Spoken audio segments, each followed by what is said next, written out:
Coming out of San Diego, the AEO Power Sports KTM team had a pretty rough night.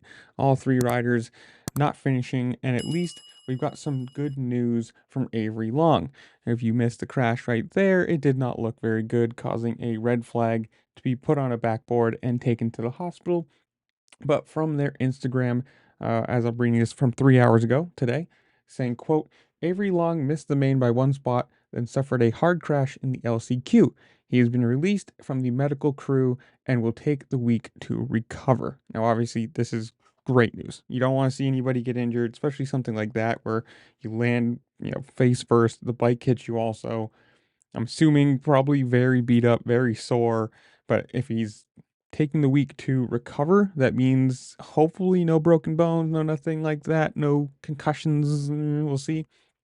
But I don't know. It's sad to see, knock on wood. Hopefully he is okay and we can see him, at the next round. But comment down below. Tell me what you think. Did you enjoy San Diego? What do you think of the racing so far? Did you like A1, San Diego? Are you excited for A2? Whatever it is, comment down below. Tell me what you think while you're down there. Make sure to like, share, subscribe, do all the fun things this platform allows you to do because it really just helped me out and I appreciate it. And with that, I'll see you later. Peace.